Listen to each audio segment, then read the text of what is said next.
우리 가운데 성령을 파송하여 역사하고 계십니다. 그는 영원부터 영원 후까지 계시는 분이십니다. 성부 하나님, 성자 예수님, 그리고 성령 하나님께서 오늘 우리 사랑하는 회중 가운데 역사하시고 예배 가운데 함께 하시는 줄 믿습니다. 하나님은 살아계실 뿐 아니라 말씀하시는 분이십니다. 그는 태초에는 직접 말씀하시고 선지자를 통하여서 말씀을 입에 담아 주셨습니다. 그는 말씀이신 예수 그리스도를 친히 이 땅에 보내셨습니다.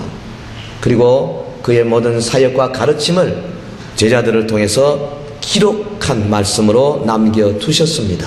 그것이 오늘 저와 여러분이 갖고 있는 성경이고, 그 성경 하나하나가 하나님의 감동받은 사람들이 주님의 지시대로 기록하기 때문에 우리는 성경의 기록을 하나님의 말씀이라 그렇게 부르는 것입니다.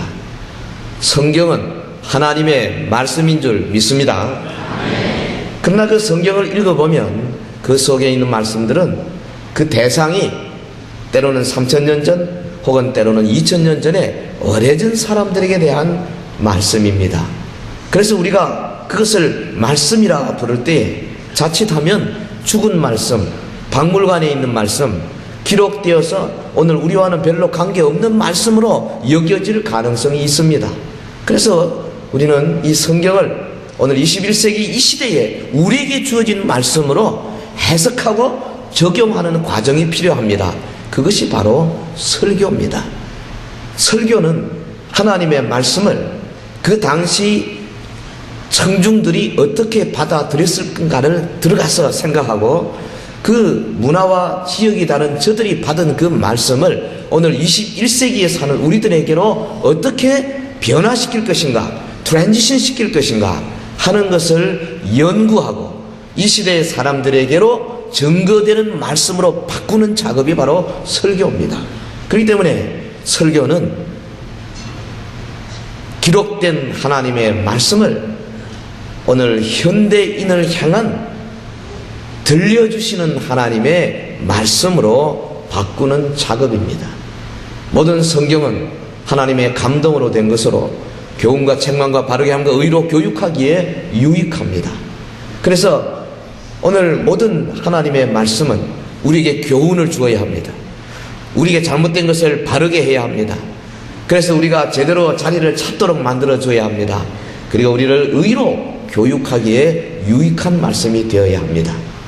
그러므로 오늘 최근에 우리 교회 새로 오신 여러분들, 아직 하나님의 말씀이 무엇인지, 설교가 무엇인지, 예배가 무엇인지, 하나님이 어떤 분이신지 잘 모르시는 분들을 이 시간에 말씀을 잘 듣고 이 말씀이 바로 나에게 주시는 말씀이구나 하는 것을 받아들이고 말씀대로 살기로 작정하는 귀한 시간이 되기 주의 이름으로 축원합니다. 마태복음 16장 이 13절에서 20절까지 주어진 본문을 통해서 우리 살아계신 하나님께서 우리에게 무엇을 주기를 원하시는가, 이런 각도에서 우리가 이 말씀을 생각해야 합니다. 여기 보면 유명한 질문이 나와요. 예수께서 질문하시는 장면, 너희는 나를 누구라 하느냐?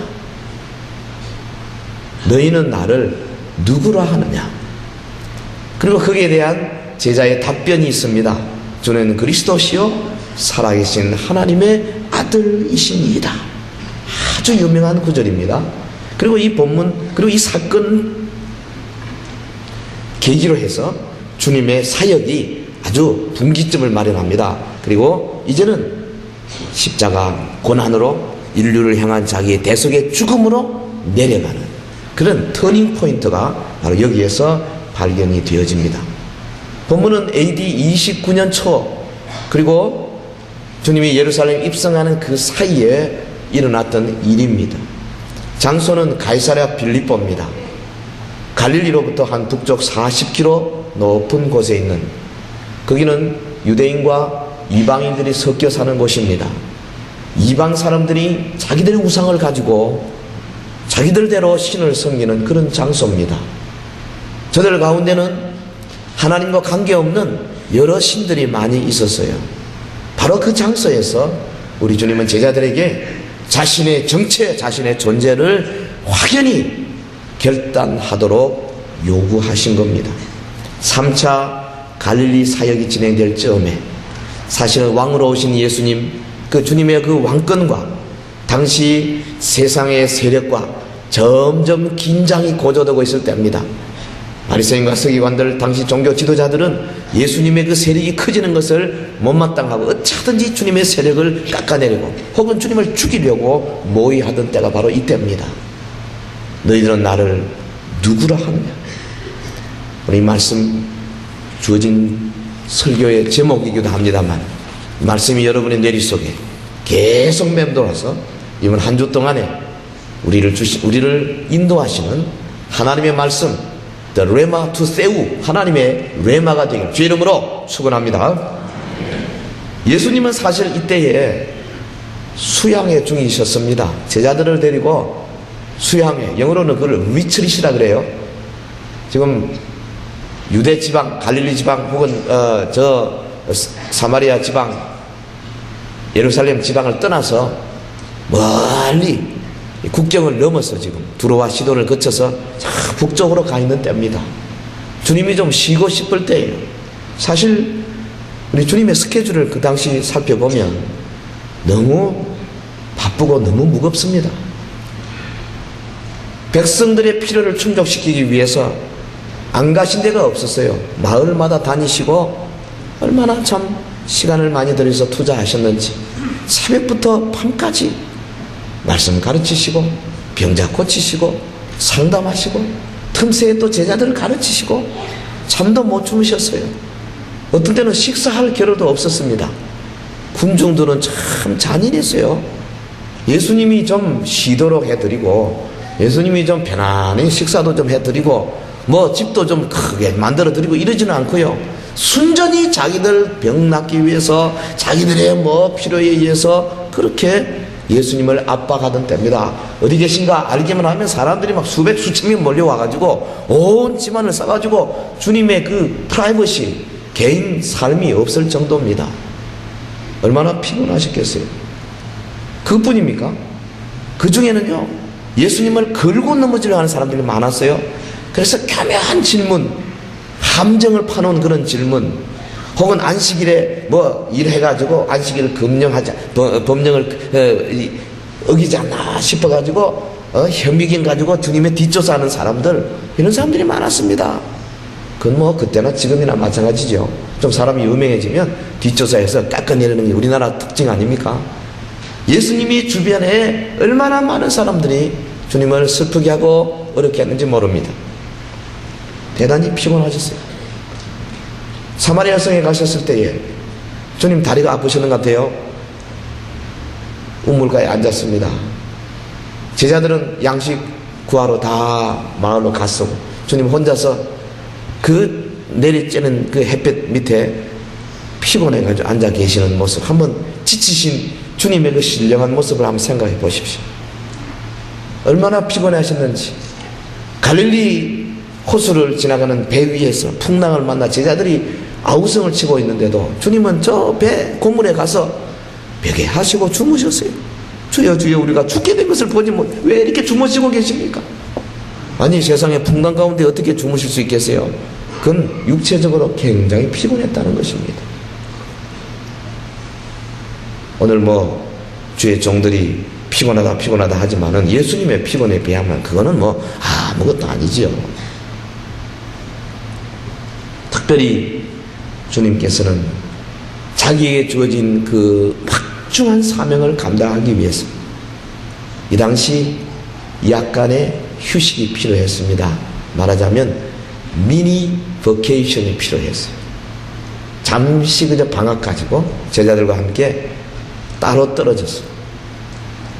그래서 몇 달 동안 제자들을 가르치시고 훈련하시고 제자들과 속닥하게 그런 삶을 지금 살고 있는 중에 있는 겁니다. 가이사랴 빌립보 도상 저 북쪽에서 이제 아마도 내려오는 도중인지 혹은 그 지역에서 정확한 상황을 마태마가 누가 요한 종합해 보면 알기는 좀 어렵습니다만은 하여튼 주변에 그 이방 사람들이 많고 이방신들이 많은 그곳에서 주님이 굳이 이 위대한 질문을 제자들에게 던졌습니다. 이 수양회를 통해서 나타난 것이 무엇입니까? 제자들은 주님의 그 신성에 대해서 확실하게 알게 됐어요. 그리고 주님께서 자기가 하나님의 아들인 것을 나타냈었을 때에 저들의 마음속에 놀라운 기쁨과 즐거움을 갖게 되었습니다. 주님은 제자들에게 앞으로 내가 내 교회를 세우겠다, 이 교회를 설립할 플랜을, 계획을 보여주셨습니다. 교회를 통해서 땅끝까지 복음이 전파되고, 교회를 통해서 하나님의 백성들이 선택되어 불려나오고, 교회를 통해서 주의 백성들이 성장되고, 아멘. 교회를 통해서 하나님 앞에 예배드리 하나님께 영광을 돌리고, 교회를 통해서 나가서 전도하고, 교회를 통해서 주의 백성들이 기쁨과 평강을 누리는 그 신약 교회를 세울 것을 계획하시고 그 플랜을 제자들에게 공개하신 겁니다. 이 수양회 동안에 그래서 주님이 제기하신 그 질문, 그리고 제자들이 대답한 그 대답, 이것은 사실 이 말씀이 살아 움직여서 오늘 2000년 지난 이 시대에도 우리에게 질문하시고 또 우리가 대답해야 할 중차대한 사건이 되고 있는 것입니다. 말씀을 보겠습니다. 본문 13절에 보면 주님께서 제자들에게 물어 가라사대 사람들이 인자를 누구라 하느냐, 그렇게 제기하셨습니다. 첫 번째 우리 생각하는 것은 예수님에 대하여 일반 세상 사람들이 어떻게 반응하고 있는가 하는 사실입니다. Public response. 예수님은 이 일반 사람들의 반응을 제자들의 입을 통해서 한번 들어보셨습니다. 너희들이 듣기에 사람들이 나에 대해서 뭐라고 하더냐 그랬어요. 우리가 이 본문을 읽으면서 느낀 것은 참 그 제자들이 별로이 성숙되지 않은 사람 같은데도 감사하게도 예수님에 대해서 부정적인 그런 말하는 것을 언급하지 않았어요. 사람들이 예수님을 저거는 먹기를 탐하는 자요, 술에 임박인 자요, 죄인과 세리의 친구요, 바알세불 귀신의 집현자요, 뭐 그렇게 욕을 많이 했지 않습니까? 그런데 제자들은 그런 말 많이 들었겠지만은 그거 싹 뺐습니다. 우리가 이 배울 점이에요. 다른 사람을 평가하거나 혹은 다른 사람들 혹은 우리의 스승들, 우리의 지도자들에 대해서 말할 때요, 가능하면 긍정적으로 표현할 줄 알아야 됩니다. 주님, 사람들이 주님을 귀신 들렸다 하던데요, 이렇게 말해서 한 사람도 없어요. 조심하고 있는 겁니다. 저들이 뭐라 그랬습니까? 어떤 사람들은 말하기를 주님을 세례 요한이라고 합디다. 왜 세례 요한이라고 했겠습니까? 마태복음 14장 2절에 보면 특별히 헤롯이 예수님의 소식을 듣고 말하기를 내가 죽인 세례 요한이 살아났구나, 그렇게 표현했습니다. 세례 요한은 세상의 죄에 대하여, 범죄에 대하여 용서 없이 아주 날카롭게 책망을 한 사람입니다. 주님이 당시에 세속 종교 지도자들 혹은 돌아가는 여러 가지 죄악된 모습을 향하여서 날카롭게 지적하시고 책망하시는 모습, 저는 세례요한 하더이다. 어떤 이는 말하기를 주님을 보고 엘리야라고 하더이다. 왜 사람들이 주님을 엘리야라고 했을까요? 물론 예수님이 하신 그 많은 이적과 기적들, 그 엘리야 선지자가 죽었던 사람도 살리고 비도 오게 하고 많은 이적을 일으켰지 않습니까? 요단강물도 그냥 이리저리 갈라서 가는 그런 놀라운 기적을 일으키기도 했습니다. 예수님이 하신 그 모든 이적과 표적들이 사람들이 보기에는 엘리야 선지자가 환생했는가 보다 그렇게 생각했을 것입니다. 특별히 지금도요, 유대인들은 유월절 의식을 행할 때에 의자를 하나 비워놔 놓고 거기 엘리야가 올 것이다 그런다 그래요. 말라기 4장에 보면 말세의 메시아 앞에 엘리야가 온다고 그랬거든요. 사실 예수님은 엘리야는 이미 왔다, 세례 요한을 통해서 왔다 말씀하셨는데 저들이 아직도 믿지 않습니다. 사람들이 말하기를 주님을 엘리야라 하더이다. 특별히 엘리야도요, 높은 고관들을 향해서, 궁중의 대신들을 향해서, 아합 왕을 향하여서 저의 외식과 가식과 위선에 대하여 날카롭게 책망한 사람입니다. 주님도 서기관과 바리새인과 종교 지도자들을 향하여서 용서 없이 책망했습니다. 이 회칠한 무덤들이요, 저들의 가식을 향하여서 평토장한 무덤과 같은 자들이요, 독사의 자식들이요, 주님이 날카로운 말을 쏟아낸 분입니다. 엘리야라 하더이다. 어떤 이는 가로되 주님을 예레미야라고 하더이다.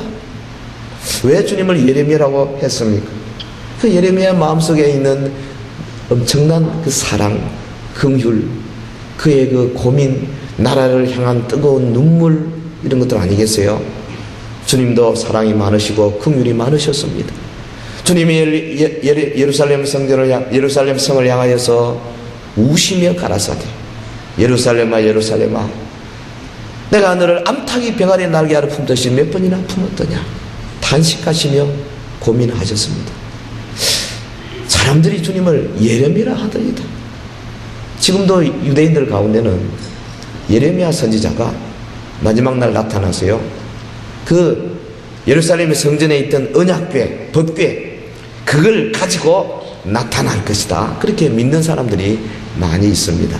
전설에 의하면 예레미야가 그 언약궤를 이제 어디로 치웠다, 혹은 느보산 밑에다 숨겼다, 뭐 그런 이야기들이 있어요. 사람들이 예수님을 예레미야라 하더이다. 어떤 이는 가로되 그는 선지자들 중에 하나라. 여러분, 세상 사람들이 예수님에 대해서 언급한 이 모든 것들은 약간의 일리는 있지만은 그러나 정답이 아닙니다. 잘못 본 것입니다. 예수님의 허상을 보고 있는 겁니다. 주님이 제자들에게 이 질문한 이유가 뭐 있어요? 왜 이런 걸 질문합니까? 세상 사람들이 나에 대해서 뭘 하는가 알고 싶어서가 아닙니다. 사실은 그 다음 질문을 하기 위해서 준비 질문인 거지요. 좋다 그래, 세상 사람이 나를 향하여서 이렇게 저렇게 말하는 거 뭐가 하든지 난 상관없다. 문제는 바로 너희들이다. 그러나 너희는 나를 누구라 하느냐. 본문 거기 15절에 보면 가라사대 너희는 나를 누구라 하느냐. 사실 우리말 성경에 너희는 앞에 그러나라는 부사가 꼭 있어야 된다고 생각합니다. 왜? 원어에는 있어요. 그러나 but who do you say I am? 여기 강조되는 것은 you입니다. 너희입니다. 왜 그러냐면 그 헬라말의 구조에 보면 인칭 대명사가 나오고 그다음에 동사 나올 때 다르죠. 영어식으로 I am, you are, he is 식으로 am, are, is 다르잖아요. 그와 마찬가지로 2인칭 때도 이게 달라요. 그게 다르기 때문에 굳이 대명사, 인칭 대명사는 사용 안 하고 동사만 씁니다. 보통 때는. 근데 여기 보면 you라는 말이 들어가 있어요. 이건 강조용법입니다.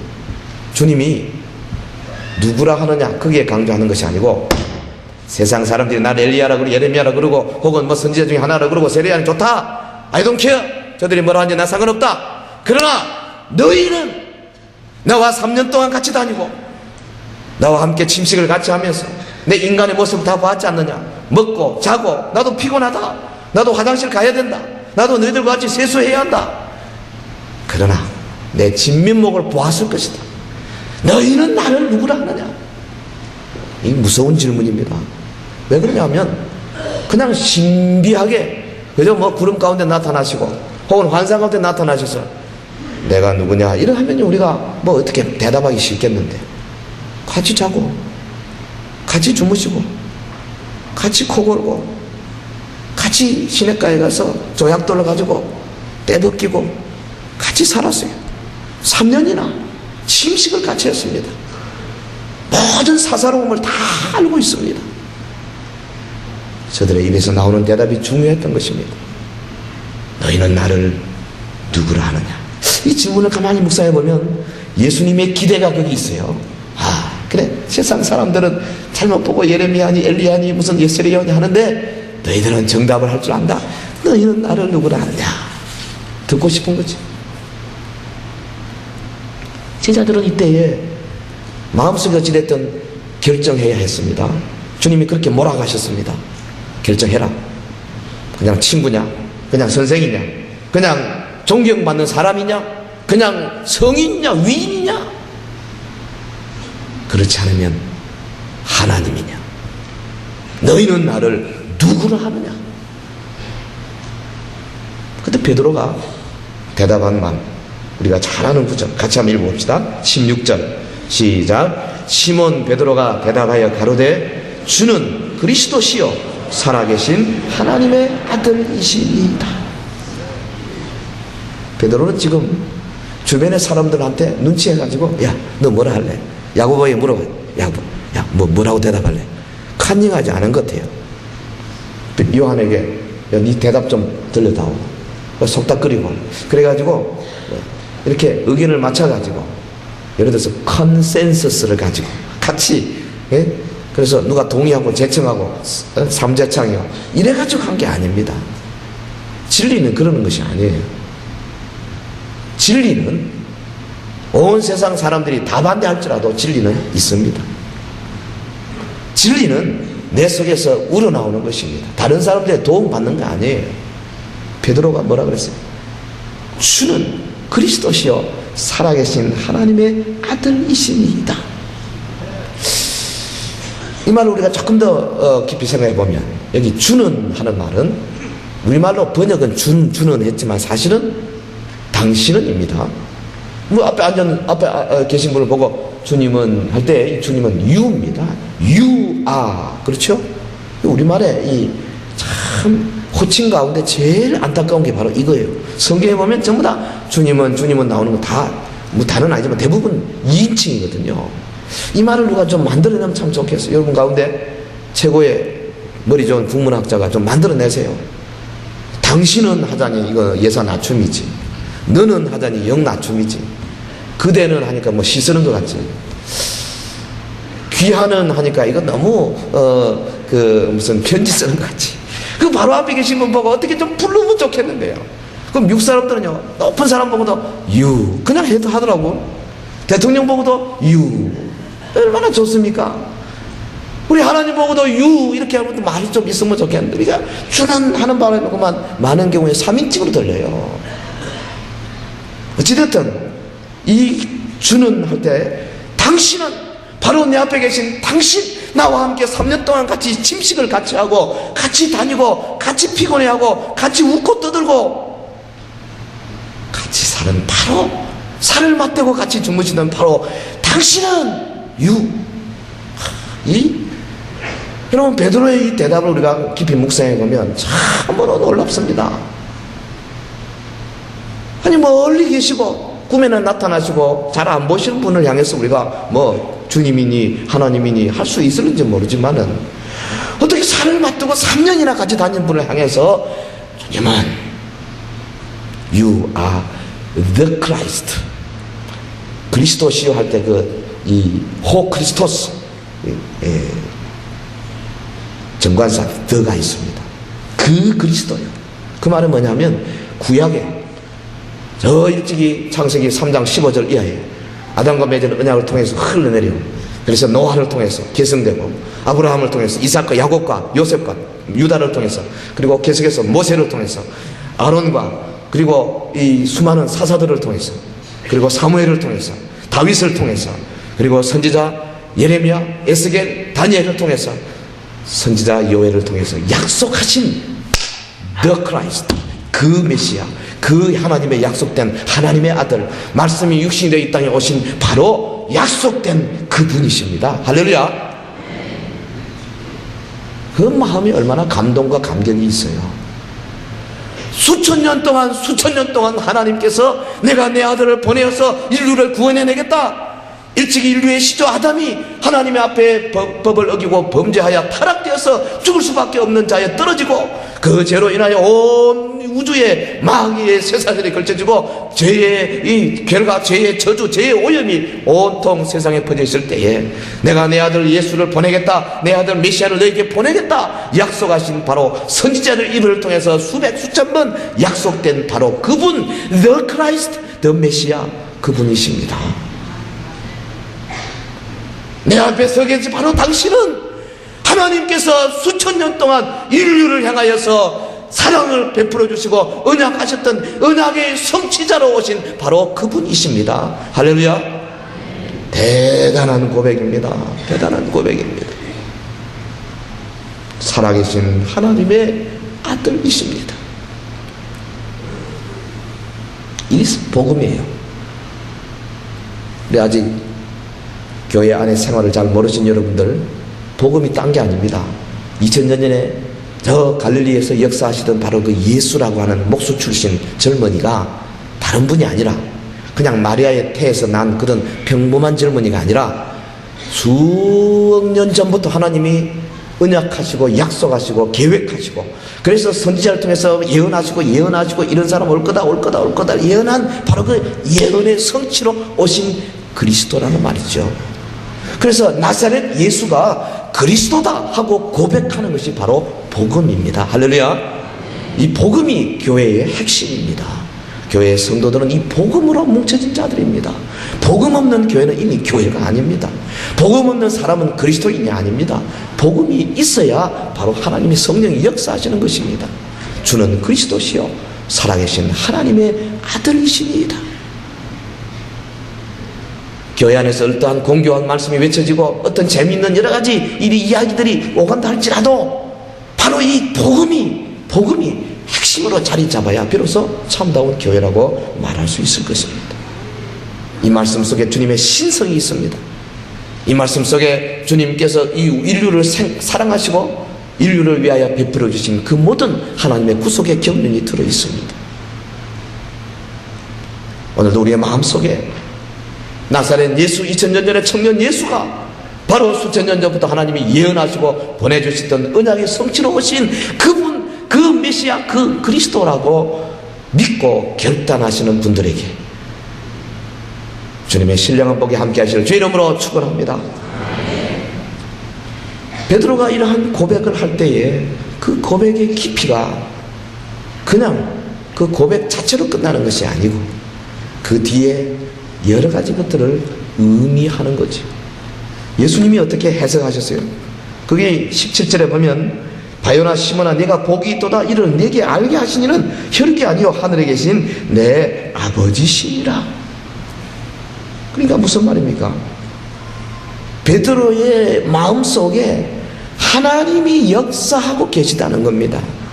혈육을 통해서 알았던 게 아니지요. 예수님을 보고 내가 머리로 생각해서 안 것이 아니라 그의 영혼 속에 하나님이 역사해서 그래서 바로 너와 같이 다니는 바로 저분이 그리스도다 하는 것을 알게 하신 겁니다. 할렐루야.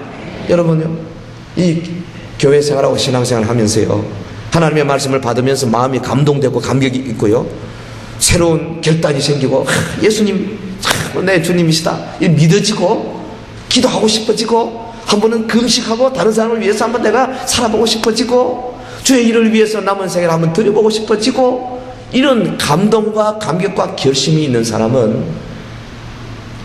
정말 복된 자들입니다. 그건 하나님이 그 속에 역사하신다는 표적입니다. 할렐루야. 여러분 말씀 드리면서 가슴이 뜨거워지고 그렇습니다. 나도 그렇게 살기를 원합니다. 나도 베드로처럼 고백하기를 원합니다. 이런 생각이 드시는 분은요 정말 축복된 자들이요 하나님이 역사하고 계시는 증거 아닙니까? 할렐루야. 예배마다 시간마다 말씀마다 내 영혼 속에 주님이 역사해서 감동받고 새로운 감격으로 결단하는 그런 은혜가 있기를 주의 이름으로 축원합니다.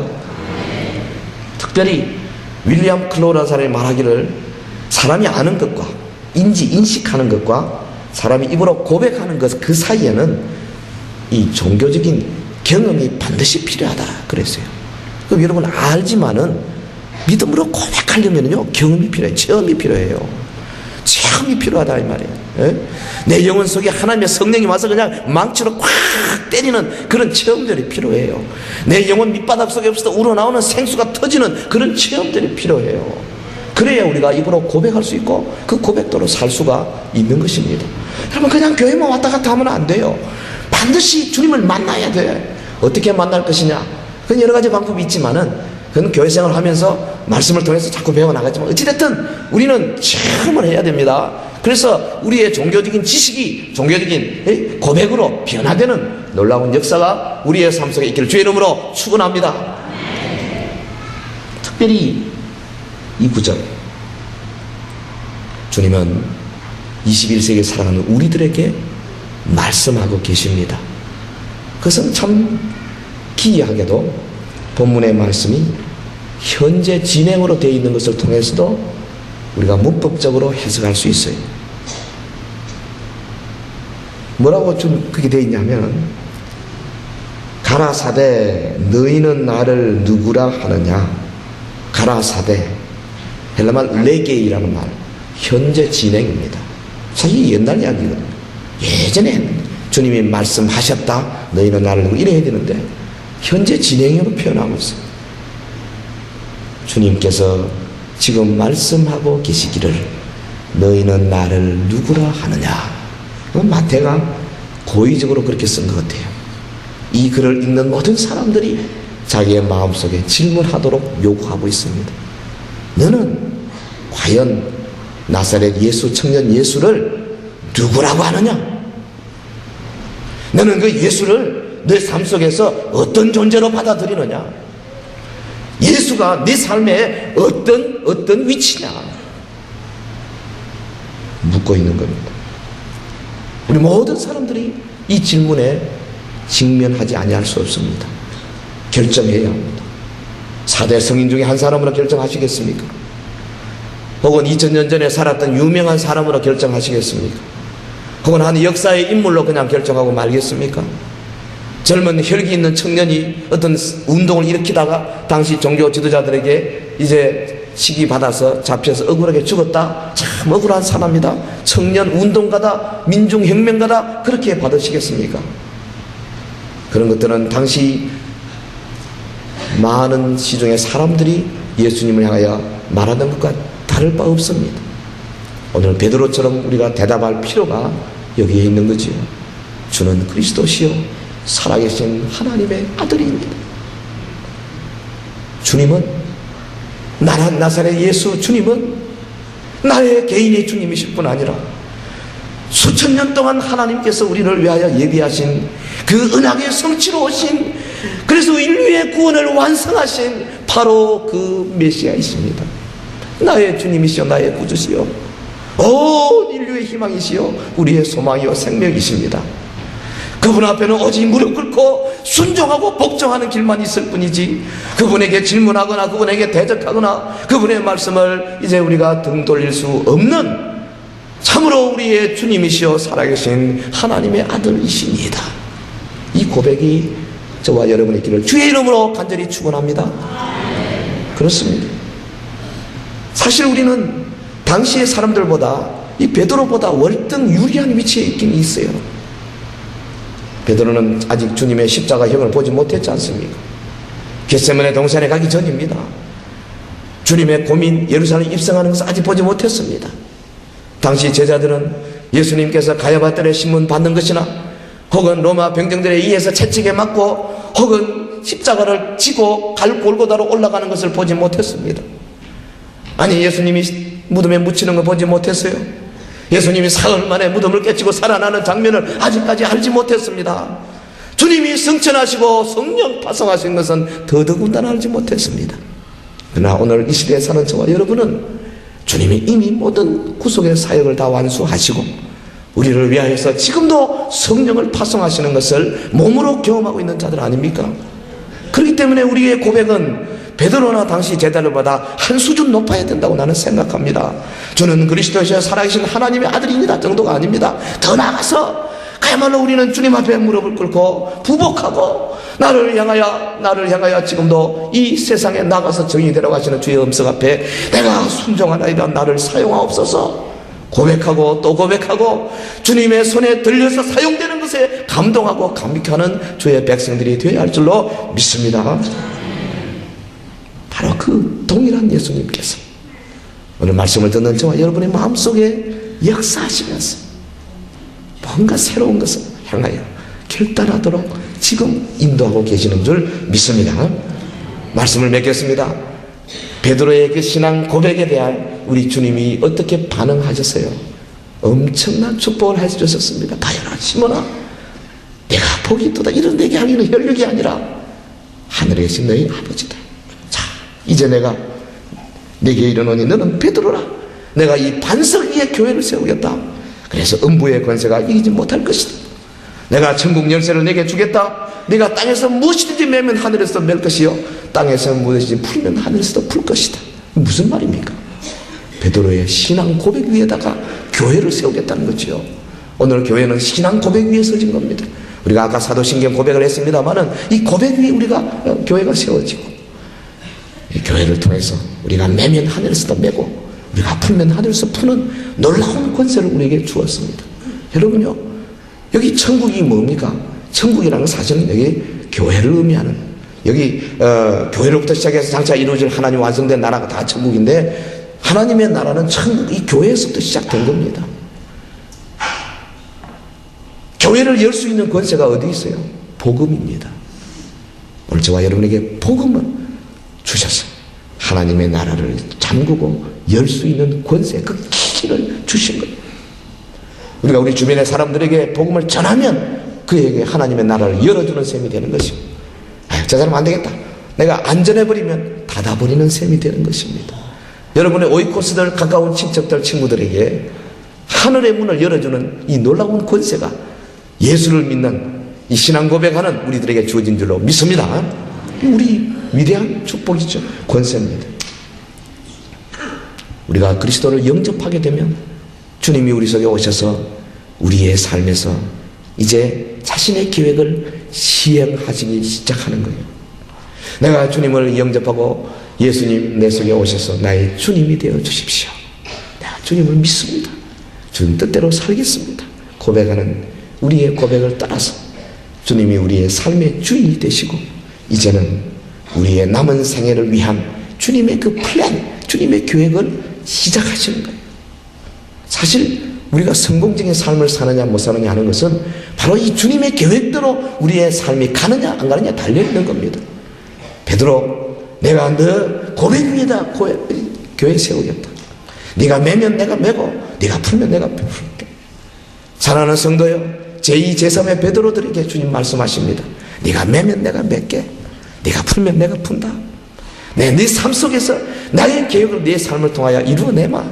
주님이 지금 우리에게 약속하고 계시는 것입니다. 우리 사랑하는 성도 여러분, 아직까지 믿음의 확신을 갖지 못한 여러분들, 이미 많은 체험을 가진 여러분들, 우리 모든 성도 여러분들, 우리 다 이 시간에 주님의 질문에 대하여 나의 확고하고 정확하고 신실한 대답을 준비하시기를 바랍니다. 너희는 나를 누구라 하느냐? 이 대구 경북 지방에 사는 여러 불교 신자들 혹은 미신을 믿는 많은 사람들이 예수를 대해서 뭐라고 말하든지 간에 난 상관없다. 너희는 나를 누구라 하느냐? 주님이 나에게 물으실 것입니다. 너희 부모 친척, 너 형제 자매, 나를 알지 못하는 자들이 예수에 대해서 뭐라고 욕하든지 난 상관없다. 너는 나를 누구라 하느냐? 주님이 우리에게 물으십니다. 우리가 고백할 때 그 고백은 바로 우리의 삶을 의미합니다. 내 남은 생애를 베드로의 고백처럼 진실로 주는 그리스도시요 살아계신 하나님 아들이므로 나의 삶을 온통 주 앞에 드리겠나이다. 헌신의 고백을 하는 주의 백성들이 되시길 주의 이름으로 축원합니다. 기도하십시다. 우리 합심해서 한번 기도하겠습니다.